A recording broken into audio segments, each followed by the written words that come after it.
Welcome to Ritesh education. तो आज हम क्लास 12 अकाउंटेंसी में chapter number 2 final account for partnership firm इसका क्वेश्चन नंबर 17 करने वाले। इससे पहले 8 से लेकर 16 तक के क्वेश्चन का सॉल्यूशन का एक्सप्लेनेशन का वीडियो आप आई बटन या डिस्क्रिप्शन बॉक्स में देख सकते हैं। तो चलो अब शुरू करते हैं। सम हम पहले रीडिंग करेंगे। तो यहाँ पर लिखा है Man and Mohan are partner of the sharing profit and loss in the proportion of the 1:1, यानी उनका जो प्रॉफिट एंड लॉस डिस्ट्रीब्यूशन है वो इक्वल प्रोपोर्शन में ही है। और हमें यहाँ पर 31 मार्च 2017 का बैलेंस शीट दी है और हमें फाइनल अकाउंट प्रिपेयर करना है। ओके, तो यहाँ पर मुझे कैपिटल दिया है। यहाँ पर मैं क्या करूंगा, पहले फर्स्ट हम क्या करेंगे, एडजस्टमेंट पर टिक लगा लेंगे।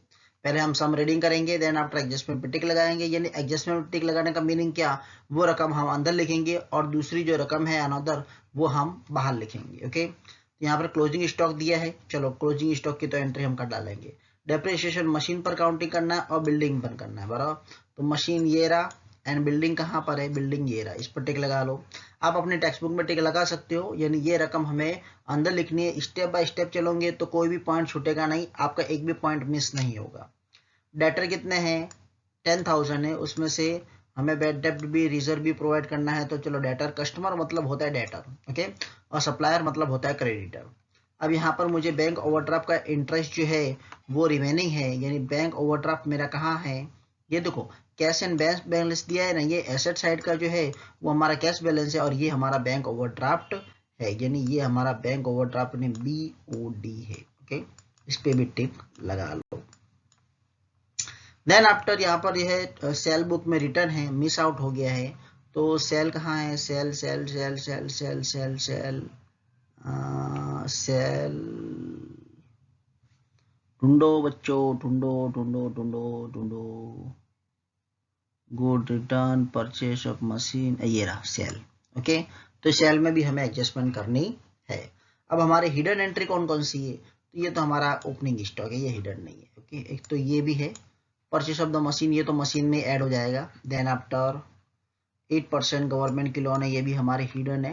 ओके, और हमें करंट अकाउंट बनाना है। क्लियर, ये हमारा एडजस्टमेंट है। ओके, ये रकम हम जो लिखेंगे वो अंदर लिखेंगे और दूसरी सब रकम हम बाहर लिखेंगे। ओके, तो चलो अब हम सम शुरू करते हैं। सम शुरू करने से पहले मैंने यहाँ पे ब्रैकेट बना दिया है, खाने बना दिए हैं। Trading account, profit and loss account, profit and loss appropriation account, current account and balance sheet. तो देखो मैंने यहाँ पे डायरेक्टली लिखा है, हम जो पूरा नाम लिखेंगे मन and Mohan trading account for the partnership firm, okay, ending year of the 31/3/2017 ऐसा लिखेंगे। स्पेस कम होने के कारण मैंने डायरेक्टली नाम लिखा है, आप समझ जाना। ओके, अब मैं 1 बाय 1 जो है ट्रायल बैलेंस में से एंट्री रीडिंग करूंगा और इसे यहाँ पर मैं पुट करूंगा।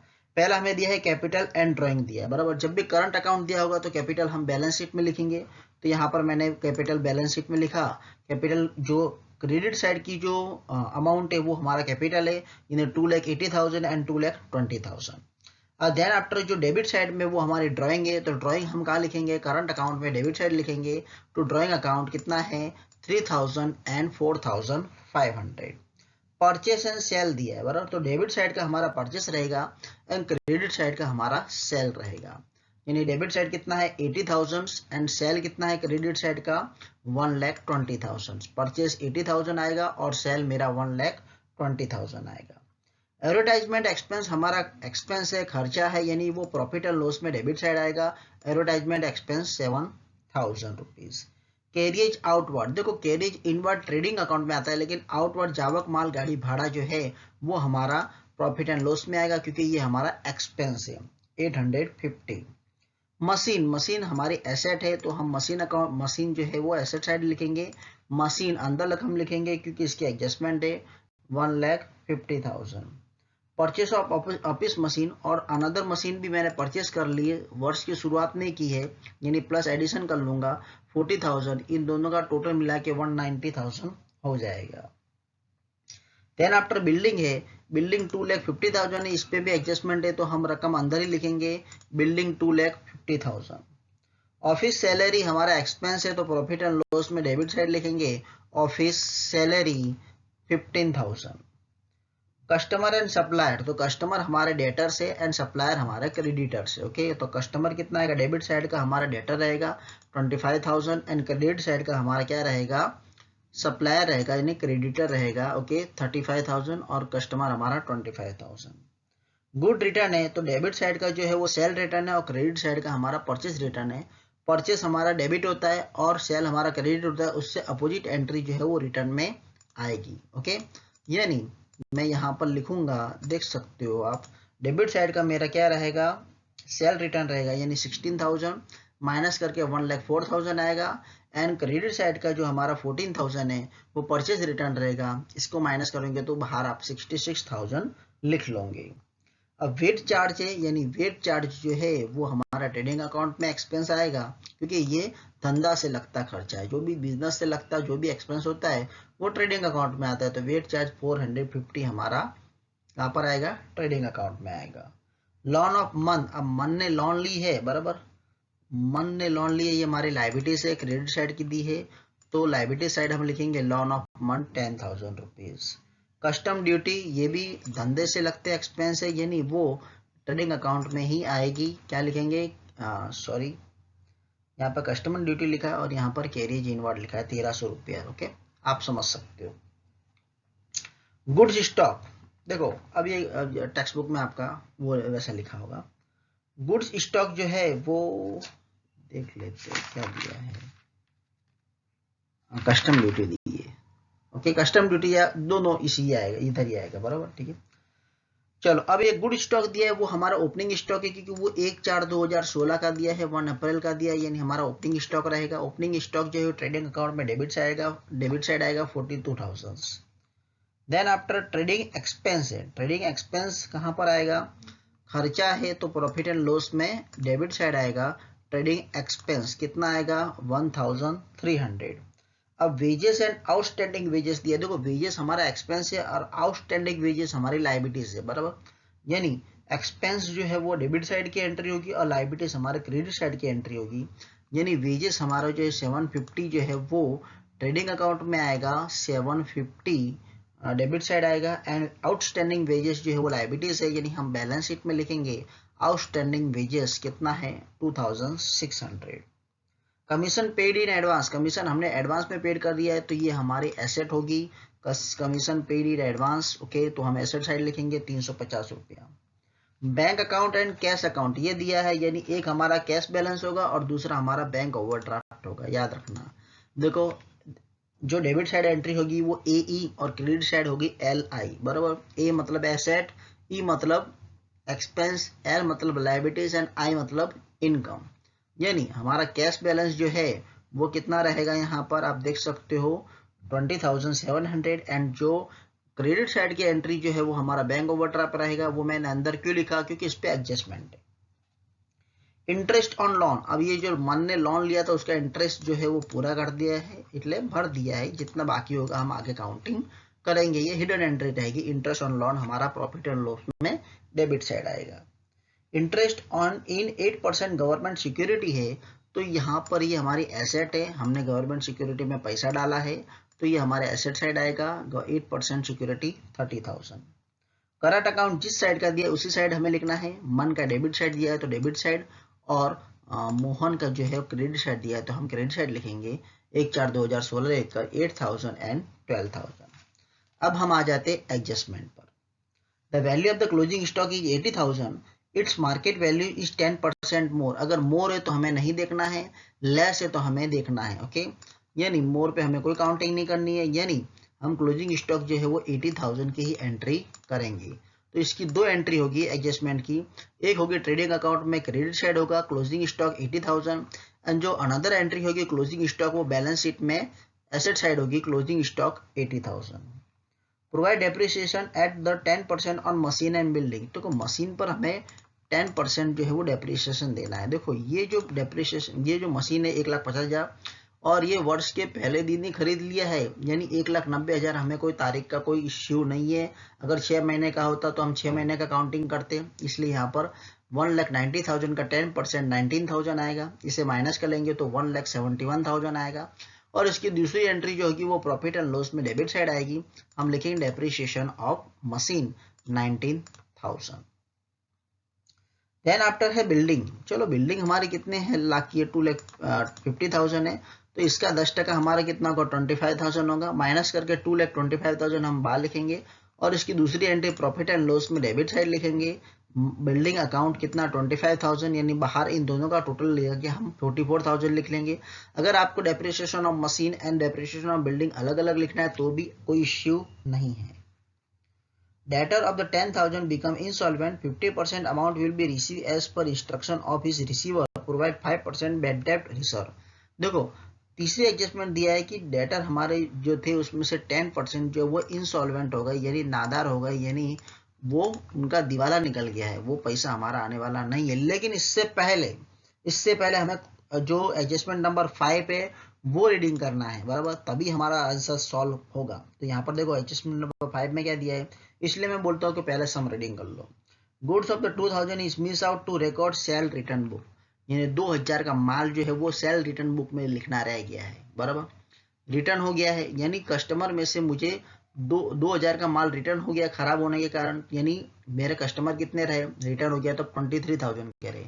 इसकी दूसरी एंट्री आएगी सेल में कि हमारा सेल जो है वो उसका माल रिटर्न हो गया है, यानी हम यहाँ एंट्री करेंगे रिटर्न 2000, यानी इसका बाहर लिखेंगे हम 1,02,000। अब हम तीसरे नंबर की एंट्री करेंगे। अब जो डेटर जो है वो 10,000 के इंसॉल्वेंट हो गए, बराबर, यानी वो हम बैड डेट लिखेंगे कितना, 10,000 रुपीज, सॉरी 10,000 में से 50% तो हमें ओके इंस्ट्रक्शन के अकॉर्डिंग रिसीवर ने कहा है कि मिल जाएगा, यानी 5,000 ही हम जो है लिखते हैं, क्योंकि 10,000 में से 5,000 हमारा डूब जाएगा, 5,000 मिलने वाला, यानी जो डूब जाएगा कितना, बैड डेट हमारा 5,000 रहेगा। और इसकी दूसरी एंट्री जो है वो प्रॉफिट एंड लॉस में डेबिट साइड आएगी, बैड डेट 5,000। अब देखो बैड डेट रिजर्व है, बराबर, अब बैड डेट रिजर्व हमें 5% करना है। देखो ये कैसे करते हैं, ये मोस्ट इंपॉर्टेंट है, ये खास ध्यान रखना, इसमें आप मिस्टेक करोगे ही करोगे, बराबर। जैसे मान लो ये 23,000 है, ओके, अब 23,000 में से 23,000 जो है, ओके, इसमें से अब उसके रिसीवर ने बोल दिया कि 50% अमाउंट हम दे देंगे, बराबर, लेकिन क्या हमें अमाउंट मिली है, नहीं मिली है। मुझे अमाउंट नहीं मिली है तो जब भी मैं बैड डेट रिजर्व की जो है, बराबर, मैं जो आने वाले भविष्य में मुझे कोई पैसा डूबने वाला है उसकी जब मैं एंट्री करूंगा तब मैं पूरा अभी 10,000 ही माइनस करूंगा। तो 10,000 माइनस करूंगा, ओके, तो अब कितना होगा कि मुझे अभी नहीं मिला है, कोई कंफर्मेशन नहीं हुआ है, इसलिए मैं बैड डेट रिजर्व जो है वो 13,000 पर ही काउंट करूंगा, हम 18,000 पे काउंट नहीं करेंगे। और 30,000 का 5% अगर आप करोगे तब 30,000 का 5% आपको 650 मिलेगा। ये खास ध्यान रखना, ये 650 की एंट्री कैसे आई है, क्यों आई, क्योंकि बैड डेट जो है वो 10,000 हो गया है, अभी उसके रिसीवर ने बोला है कि हम दे देंगे फ्यूचर में, लेकिन हमें मिला नहीं है, इसलिए हम 10,000 माइनस करके ही इसकी बैड डेट की काउंटिंग करेंगे। अब ये 650 आएगा, तो 18,000 में से 650 माइनस करके आप 17,350 बाहर लिखोगे। और इसकी दूसरी एंट्री जो है वो प्रॉफिट एंड लॉस में हम लिखेंगे बैड डेट रिजर्व 650, दोनों का मिला के 5,650 हम बाहर लिख लेंगे। खास ध्यान रखना 10% interest is outstanding on bank overdraft, bank overdraft में हमें 10% इंटरेस्ट जो है वो चुकाना बाकी है, तो हमारा बैंक ओवरड्राफ्ट जो है वो 3,000 का है, उसका आउटस्टैंडिंग जो हमारा इंटरेस्ट है 300, इसका 10% दोनों का मिला के 3,300 होगा। ये हमारा एक्सपेंस है, इसलिए इसकी दूसरी एंट्री जो है वो प्रॉफिट एंड लॉस में डेबिट साइड हम लिखेंगे। हम यहाँ लिखेंगे आउटस्टैंडिंग बैंक ओवरड्राफ्ट, बीओडी मतलब बैंक ओवरड्राफ्ट 300 रुपीज। अभी हमारे एडजस्टमेंट की सब एंट्री हो गई है, बराबर। एडजस्टमेंट की सब एंट्री हो जाने के बाद अब हम हिडन एंट्री करेंगे। तो हिडन एंट्री हमारी जो है वो एक तो सिक्योरिटी वाली है, ओके, यानी जो गवर्नमेंट सिक्योरिटी उसका इंटरेस्ट हमें प्रोवाइड करना है, तो 30,000 का 8% आप करोगे तो 2,400 मिलेगा, तो यानी इंटरेस्ट हमें प्लस मिलने वाला है क्योंकि हमने सिक्योरिटी में पैसा डाला है, तो 32,400 होगा। और ये हमारी इनकम है, यानी प्रॉफिट एंड लॉस में इनकम साइड क्रेडिट साइड आएगा हमारा, okay, 8% interest on government security 2,400। अब हमारी सब एंट्री हो चुकी है। अब हम ट्रेडिंग अकाउंट का अभी भी एक और एंट्री बाकी है इंटरेस्ट की, बराबर, जो मन ने जो लोन लोन लिया था 10,000, ओके, तो 10,000 का 6% कितना होता है, 600 होता है। चुकाया कितना है, 400 है, बराबर, ठीक है। तो कितना बाकी रहा हमारा, 200। अब इसका 200 यानी दोनों मिला के 600 हो गया हमारा, ठीक है, पूरे साल का। अब दूसरी एंट्री इसकी यहाँ पर हम लिखेंगे आउटस्टैंडिंग जो 200 है इंटरेस्ट, बराबर, उसकी एंट्री लिखेंगे, यानी बाहर आएगा 10,200, ओके। याद रखना हमेशा ये हिडन ही होगा। पार्टनर कोई भी लोन लेता है तो उसकी एंट्री हिडन होगी, वो हमें करना पड़ेगा, नहीं तो हमारा आंसर आएगा नहीं। अब हम ट्रेडिंग अकाउंट का टोटल करेंगे, तो टोटल करने पर हमें कितना मिलेगा, 1,82,000 मिलेगा। अब हमें ग्रॉस प्रॉफिट मिलेगा, जो डिफरेंस आएगा 71,500। अब ये जो ग्रॉस प्रॉफिट है हम प्रॉफिट एंड लॉस में क्रेडिट साइड ले जाएंगे। अब हम प्रॉफिट एंड लॉस का टोटल करेंगे तो 74,700 मिलेगा। अब इसका डिफरेंस हम निकालेंगे तो हमें नेट लॉस मिल रहा है, क्योंकि डेबिट साइड का टोटल जो है वो ज़्यादा आ रहा है। नेट लॉस कितना आएगा, 800 रुपीज़ आएगा। अब ये हमें हम यहाँ पर अगर ये क्रेडिट साइड है तो प्रॉफिट एंड लॉस में debit side, profit and loss appropriation में हम डेबिट साइड लिखेंगे। तो अब हम यहाँ लिखेंगे नेट लॉस। अब हम डिविजिबल लॉस करेंगे, डिस्ट्रीब्यूट करेंगे। तो डिविजिबल लॉस का जो करना है वो हमें इक्वल रेशियो में करना है। वो हमारी फर्स्ट लाइन में, क्वेश्चन के फर्स्ट लाइन में लिखा है 1:1, यानी 400 होगा। अगर इसकी क्रेडिट साइड की एंट्री है तो यहाँ पर डेबिट साइड आएगा, तो हम लिखेंगे डिविजिबल लॉस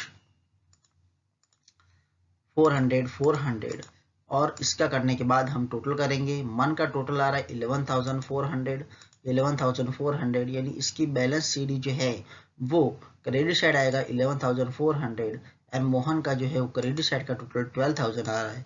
इसकी जो बैलेंस सीडी है वो कैरी फॉरवर्ड होगी, वो डेबिट साइड आएगी। इसका टोटल इधर साइड ज्यादा आ रहा है, यानी इसका जो है वो यहाँ पर बचेगा, ओके।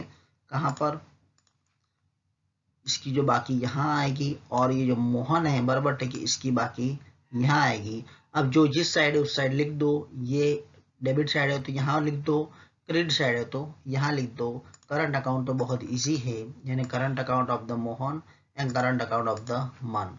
मोहन का कितना आएगा 7,100 एंड मन का कितना आएगा 11,400।